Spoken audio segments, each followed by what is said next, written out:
Genève Objectif Diagnostic Croisé est une aventure qui a commencé il y a plus de 30 ans, lorsqu'Éric Julien, jeune coopérant, est sauvé d'un œdème pulmonaire par 3 Indiens habitants de la Sierra Nevada de Santa Marta en Colombie.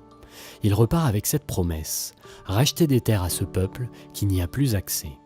En 25 ans, 2060 hectares de terre ont été restitués aux Indiens Kogi par l'association Chendukua, permettant à ce peuple de perpétuer sa tradition de plus de 4000 ans. Et aujourd'hui, ce sont les Indiens Kogi qui souhaitent nous aider en retour. Les Kogi nous invitent à une observation très concrète de notre territoire, un diagnostic de santé territoriale, dans un dialogue conscient avec des scientifiques occidentaux. Et le territoire choisi par les Kogi pour établir ce diagnostic n'est autre que notre bassin genevois et lémanique. Mais rencontrer les Kogi pour la première fois, au fond, ça fait quoi? Un premier contact, c'est un peu distant, parce que vous avez, c'est un peu le choc des cultures, si je peux dire ça comme ça, dans le bon sens du terme. Ça a changé ma manière de voir les choses, de pouvoir mettre des mots sur des intuitions. J'ai ressenti que je touchais du regard ce supplément d'âme qui fait tant défaut à notre humanité contemporaine. De voir des gens qui incarnent une autre façon de penser, ça nous dit que peut-être aujourd'hui, puisqu'on a conquis la planète, on est en train de conquérir l'espace, la vraie conquête va être celle de notre regard sur le monde. De pouvoir comprendre des questions peut-être enfouies qu'on n'ose plus forcément se poser. On avait oublié qu'elles pouvaient exister et de remettre un peu tout dans le bon ordre. Les questions qui guident ce dialogue sont plurielles. Qu'est-ce qu'un territoire vivant? De quoi parlent les Kogi lorsqu'ils évoquent l'idée de corps territorial? Comment soigner un territoire? Quel rapport entre santé humaine et santé d'un territoire? Quels supports pratiques pourraient émerger de ce dialogue, comme par exemple des cartes sensibles ou de nouvelles modalités de travail? Et finalement, y a-t-il un moyen d'articuler les questions de santé, d'équilibre, d'éducation et de gouvernance qui puissent inspirer nos sociétés modernes en quête de sens? Mais une question subsiste. Pourquoi Genève? Je pense qu'à Genève, il y a une quintessence assez réussie de ce qu'est l'Occident en fait. Et je pense qu'ils sont sensibles à ce que les personnes qui ont vécu ici depuis 10 000 ans, les humains qui ont vécu ici depuis 10 000 ans, ont fait de ce territoire. Pour la République et le canton de Genève, d'être choisi par les Kogi, c'est plus important que d'être choisi par les Nations Unies. C'est plus important que les visites des chefs d'État. Vous en avez en pagaille.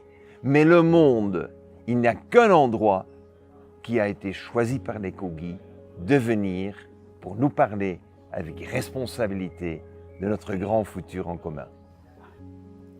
Et concrètement pour les Genevois?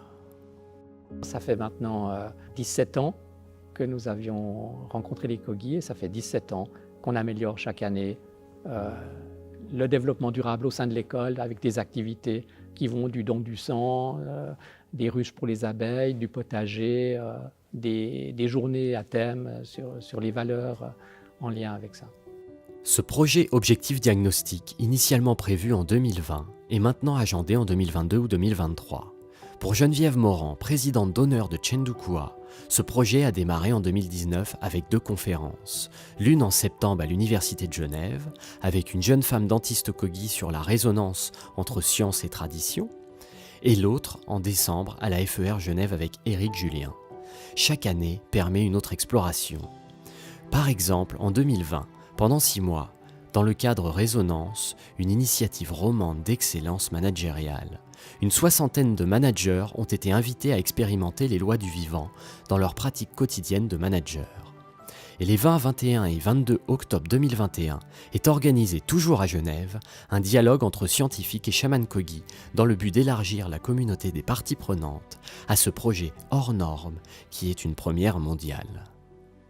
Et au final, pourquoi initier ce dialogue entre 2 mondes? C'est de réaliser que nous sommes coupés de notre vivant, de ce que j'appelle le monde divin qui est en nous.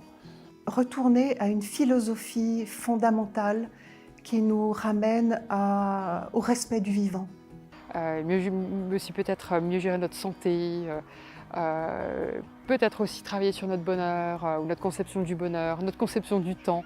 Ils sont détenteurs de savoir que nos ancêtres avaient et qu'on a petit à petit perdu avec la modernité. Ils viennent jusque-là, c'est pas pour rien, ça veut dire que c'est important et j'espère que ce dialogue va faire prendre conscience de l'importance qu'on doit absolument changer quelque chose. De sortir de cette vision scientifique, rationnelle, la conserver bien sûr, mais ajouter aussi ce que savent si bien faire les Indiens Kogi, c'est-à-dire comprendre les liens et les équilibres, comprendre les symboles et les vivre, et puis la transformation intérieure, individuelle et collective. Pour eux, les principes de vie, il y en a quelques-uns, sont les mêmes principes qui agissent au niveau de l'univers, au niveau du corps humain, au niveau du territoire, au niveau du mystère, voilà, toujours les mêmes principes. Donc le chaman, quand il fait son voyage de 18 ans de formation, c'est ces principes qu'il va apprendre à percevoir, qui vont lui permettre de savoir si quelque chose est juste, pas juste, et surtout d'avoir accès à un niveau d'information qui leur permettent de dire on ne peut pas vous en parler parce que vous êtes trop inconscient, vous ferez des bêtises avec. Je pense qu'un physicien quantique discuterait avec un chaman, il ferait des grandes découvertes. Le monde moderne a un intérêt presque vital à dialoguer avec l'univers des peuples premiers parce qu'ils possèdent ce supplément d'âme, de conscience, de sagesse que nous avons perdu au fil du temps, aveuglés par nos prouesses technologiques.